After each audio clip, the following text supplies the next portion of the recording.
अजमेर उत्तर से 5वीं बार लगातार विधायक बने वासुदेव देवनानी के कंधों पर इस बार प्रधानमंत्री नरेंद्र मोदी और भाजपा संगठन ने बड़ी जिम्मेदारी सौंपी है। वासुदेव देवनानी को स्पीकर बनाया गया है। भाई साहब, सभी को संभालने की जिम्मेदारी जो है वो अब आपको दी गई है। मुझे केंद्रीय नेतृत्व, जिसमें देश के यशस्वी प्रधानमंत्री नरेंद्र मोदी हैं, हमारे गृह मंत्री अमित जी शाह हैं, हमारे राष्ट्रीय अध्यक्ष नड्डा जी हैं, और उसके बाद हमारे प्रांत के प्रभारी, प्रांत के यशस्वी अध्यक्ष, प्रांत के हमारे चुनाव प्रभारी, इन सब के मार्गदर्शन में, सबके सहयोग से मुझे नई दायित्व मिला है। इसके लिए मैं उनके प्रति आभार व्यक्त करता हूँ, उनका धन्यवाद देता हूँ कि उन्होंने मुझे इस योग्य समझ करके ये नया दायित्व दिया है, और मैं उनको विश्वास दिलाता हूँ कि मैं उनकी आशाओं पे, आकांक्षाओं पे अपनी जिम्मेदारी निर्वहन करने में अपनी पूरी क्षमता के साथ पूरी करूँगा। 2 बार शिक्षा मंत्री रहे हैं, लेकिन इस बार जो है वो दायित्व बड़ा है। निश्चित रूप से हर दायित्व अलग अलग होता है। पहले कॉलेज में पढ़ाता था तो अलग दायित्व था, कॉलेज का प्रिंसिपल बना तो अलग दायित्व था, विद्यार्थी परिषद संगठन में काम करता था तो अलग दायित्व था, और उसके बाद जब विधायक बना तो अलग दायित्व था। यहाँ भी जब विपक्ष में रहा तो अलग दायित्व था, शिक्षा मंत्री था तो अलग दायित्व था। हर दायित्व अपनी अपनी चुनौतियाँ देता है, और सबको साथ लेकर के और अच्छी नीयत के साथ यदि हम उसका निर्वहन करते हैं तो उसे सफलता मिलती है। ये दायित्व ऐसा है जिसमें पक्ष और विपक्ष दोनों को साथ लेकर के और एक विधानसभा के अंदर सार्थक बहस हो, अच्छे मुद्दे हों, राजस्थान विधानसभा की जो परंपराएं हैं उसका पालन हो, और उसका जो मान पूरे देश भर में राजस्थान विधानसभा का स्थान है वह स्थान बना रहे। इस सबको साथ लेकर के इसका प्रयास मैं करूँगा।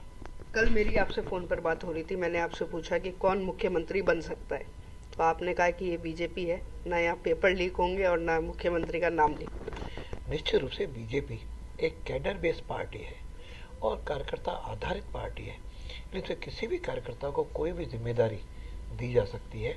और भजन लाल जी पूरे कई वर्षों तक पार्टी के महामंत्री भी रहे, पार्टी के उपाध्यक्ष भी रहे, और अपने क्षेत्र में खूब काम किया, पूरे राजस्थान में प्रवास किया। आज नरेंद्र मोदी जी ने जो उनको ये दायित्व सौंपा है, मैं समझता हूँ कि कार्यकर्ताओं के लिए गौरव की बात है। एक साधारण कार्यकर्ता भी इतने ऊंचे पद पर पहुँच सकता है, तो ये मैं समझता हूँ कि हम सबके लिए ये कांग्रेस में या अन्य पार्टियों में संभव नहीं है। ये केवल भाजपा ही जो कैडर बेस्ड पार्टी है इसी में संभव है, और हमारे देश का यशस्वी नेतृत्व वास्तव में इस बात का पूरा ध्यान रखता है कि नई पीढ़ी को किस प्रकार से आगे बढ़ाया जाए और कैसे जो है नई क्षमताओं के साथ लोग नए भी आगे आए, पुरानों का अनुभव का लाभ भी मिले और मार्गदर्शन में मिले। सब मिल करके देश को जो एक स्वप्न है कि विश्व गुरु के स्थान पर मोदी जी ले जाएं, उनमें सब हम सहभागी बने।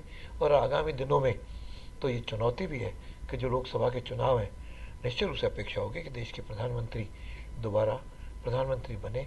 राजस्थान के 25 सीटें बीजेपी को मिले। वो इसलिए कि आज की तारीख में मैं एक विधायक के नाते ये कह सकता हूँ कि जब विधानसभा अध्यक्ष की जिम्मेदारी होगी तो निश्चित रूप से इन बातों की मेरी कुछ मर्यादाएं होंगी, उसका भी निश्चित रूप से ध्यान रखूँगा।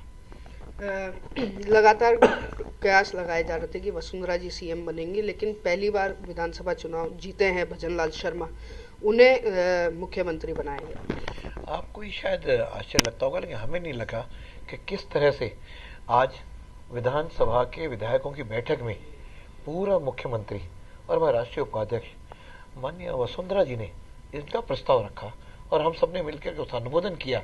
यह केवल भाजपा में ही संभव है, किसी अन्य पार्टी में संभव नहीं। एक अंतिम सवाल कि आगामी लोकसभा चुनाव के अंदर 25 सीटें जीतने का एक लक्ष्य जो रखा गया है, उसे किस तरह से देखते? मैं समझता हूँ जिस तरह से माननीय मोदी जी लगातार देश के गरीब कल्याण योजनाएं लागू कर रहे हैं और यहाँ के सांस्कृतिक धरोहरों के संरक्षण कर रहे हैं, मैं समझता हूँ कि विकास जो भारत का होने लगा है, भारत की इकोनॉमी 11वें नंबर से चौथे या 5वें नंबर पर आ रही है।